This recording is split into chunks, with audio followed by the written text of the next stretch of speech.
Welcome to Gene and Mike do the New York Times crossword. Hi, I'm Jean. And I'm Mike. And today we are doing the crossword for Wednesday, January 22nd, 2025. So, on a date with quite a few twos in it. Quite a few. Did you do the crossword? I did. And did you find it to be a rootin' tootin' good crossword?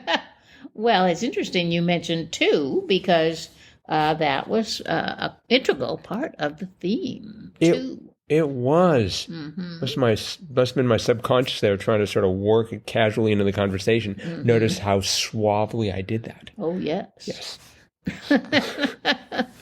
Call me Dr. Suave. Yes, why don't we just leap right into the theme? Okay.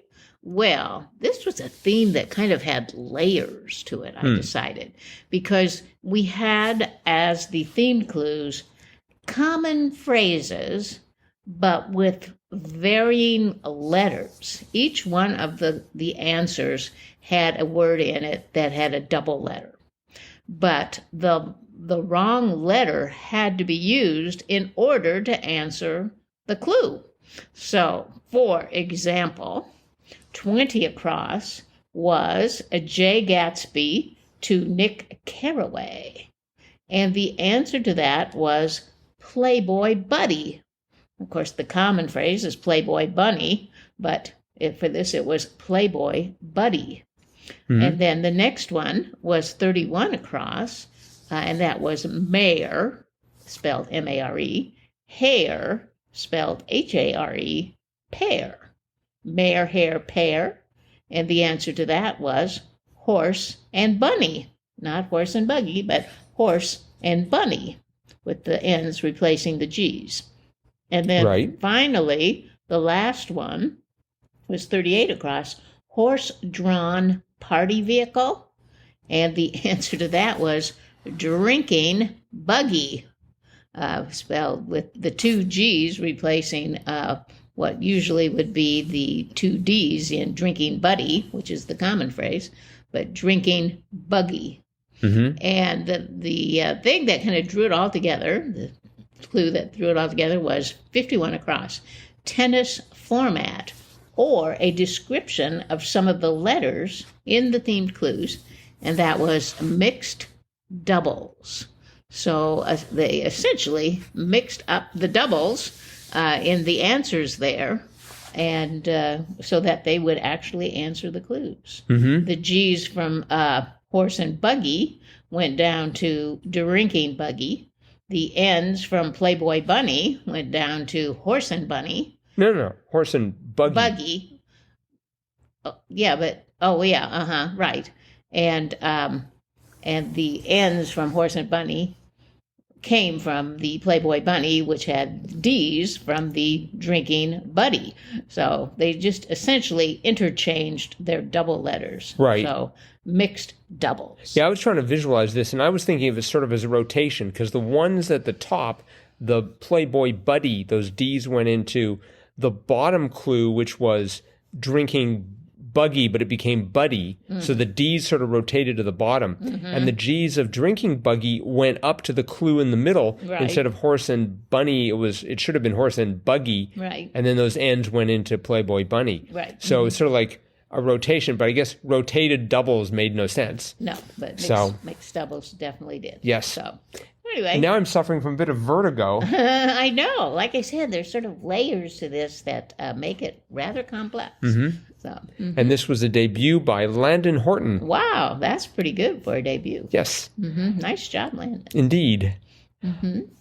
I didn't find the rest of the crossword too difficult, although being a Wednesday, there were bits and pieces that I was sort of stumbling over.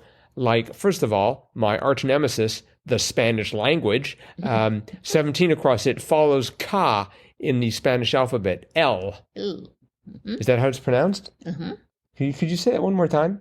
Ill. Okay. And Sort of, yeah. And how is ka pronounced? K-A. It's pronounced ka? I think so. All right. I know one Spanish letter.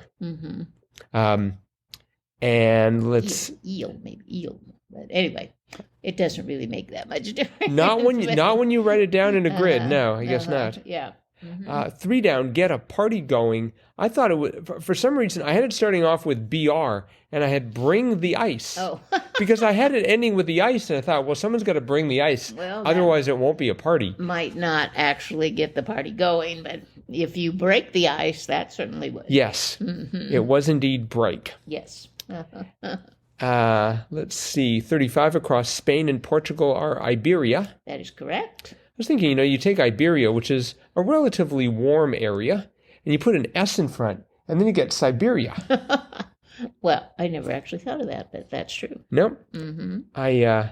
Someone should create an airline that goes from Iberia to Siberia. You have no idea what clothes you should wear. Just call it Beria Airline. Yeah, Beria Airlines, right above the drinking buggies. I didn't. Speaking of drinking, 7 down, Italian anise flavored liqueur was Sambuca. Right, anise. Anise, not anise? Nope, not okay. anise. All right. Anise. Italian anise-flavored liqueur was Sambuca. Have you ever had any Sambuca? I don't believe so. I don't recall either. Perhaps that's how effective it was. No, I'm pretty sure I've not had any Sambuca, unless they put it in Diet Coke. But I doubt you can get a Sambuca-flavored one. Yeah, you'd be surprised. Next to that was a tricky clue. Feature of golf and rugby, but not gymnastics or luge. And it was hard to G. That's right. That was brilliant. That took me a bit. Yeah. I think that was the best, could have been the best clue in the grid. That was a very, very good clue, yes. 19 across, barbershop stock was razors. Yep. I think of stock as something you buy. Oh, no. But I guess it's just something they use. No, they stock the shelves. It's what they need to run their business. Right. I figured they just needed scissors. Oh. But let's see, 11 down, bankable vacation for short was PTO. Yep. Which I'm assuming stands for personal time off. That is correct. Yeah, yes. I don't ever get that. No, you're not in that kind of field. Nope. I think I can take time off. I'm not quite sure. There are a couple of great words, answers that are words I should use more. 33 down, wallop was a drub. Right. That word drub. And then just kind of at a right angle to that, 50 across, sneaky schemes, ruses. Yes. Ruses. I like that. Yeah, I went for plots first. Oh, But I needed that R for 50 down. Develops iron 49 down, and 49 down was oxide. So what develop iron oxide rusts. Yes, exactly.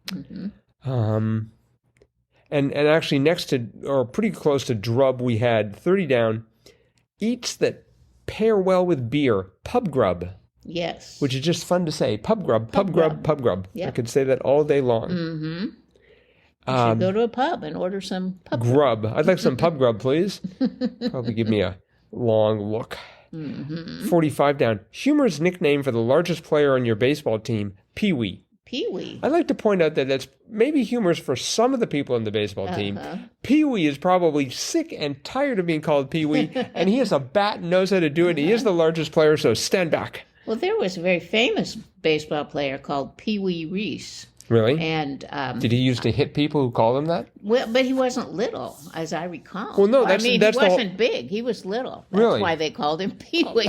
I'm pretty sure. I never saw him play baseball because he played way before I was born. Well, how big was he on the baseball card? But he was a commentator. Okay. Lou Boudreau and Pee-wee Reese, and they would do the Cub games sometimes. So I had heard his name many times, Pee-wee Reese, because my dad was a huge Cubs fan. Your dad was a huge Cubs fan? Yes. Was he actually small and just humorously called huge? No, it had nothing to do with his stature, but he was a very big fan. All right. And so, yes, I remember hearing about Pee-wee Reese or hearing his voice as a commentator. On a slightly different sport, 32 down, former NBA star Smits, the dunking Dutchman. And that was Rick. Yep. I didn't know that. I certainly didn't. We also had 29 across, company that once sold the Magic 8 Ball, Tyco. Tycho, yes. For some reason, I associate them with model railroads. Oh. I don't know why, but Tycho toys. They made all kinds of things. They might have made railroads. I think of it, or I might be confusing them with Hornby. I'm pretty sure that's a model railroad. That's not even close to Tycho, but okay. It is in my brain. Hornby and Tycho, they're like peanut butter and jelly. Mm-hmm. Boy, I had trouble with Ada Cross. Words before Obi-Wan Kenobi, you're my only hope. And I could just see that. I could just see that scene in Star Wars, and something, Obi-Wan Kenobi, you're my only hope. And then I remembered, I think it's help me. And I was right. Help me, Obi-Wan Kenobi. You're my I only originally hope. wrote down save me. Oh, I felt so embarrassed, just like, I should know this. I've probably only seen it. Yes, I know. I've seen it many times, but yeah, help me, Obi-Wan Kenobi, you're my only hope. Yeah. Let's see, we had 53 across. Noted name in suits, Armani. I was looking for the name of a lawyer. I was trying to think of some famous lawyer that would fit in there. Because it's just like, I see, noted name in suits. But nope, they meant suits. Definitely, yep. Let's see here. 21 down. Just tell me which it is. Yes or no. Yep, that was good. And 29 down. Former Taiwanese President blank Ing-wen, TSAI. I'm embarrassed to say I didn't recognize that name at all. No, me either. So, which I guess maybe is a good thing. If the leader of your country is in the news, that's not always a good sign. Nope, that's true. So, all right. Well, I think that is probably it for today. Okay. Except we have just a spot of listener mail. Oh, let's hear it. And let's see, this listener mail was from Kyle. And Kyle writes in, the subject is, as I would have pronounced it up until a moment ago, Rummikub, but then he puts in parenthesis, Rummikub. Oh. Definitely check this game out, like the card game Rummy, but with tiles. So I gather Rummikub should be pronounced Rummikub. Rummikub. Well, that makes sense. If it's a rummy game and you use tiles instead of cards, tiles could be like kind of cube shaped. They're square. Of course, I hope it's not really a rummy game, right? Because that's sort of slang for like a not optimal game, right? Something's rummy. Well, but there's a card game called Gin Rummy that you play with cards. A lot of drinking seems to be involved in these games. Gin, rum. Is there a Sambuca game we can play? we could look for one, right. Or perhaps create one. Sambuca Cube. That's going to be the latest craze. Well, thank you, Kyle. Yes, indeed. Thank you so much for that. And for anyone else who wants to drop us a line, you can do just what Kyle just did. Crosswordpodcast@icloud.com will get to us. And that is it for today. We'll be back again with our cutting-edge analysis of tomorrow's crossword. Watch out for rebuses. There might be a rebus. That's true. Yeah, we'll be back to talk about that crossword, rebuses or no, tomorrow. Bye-bye.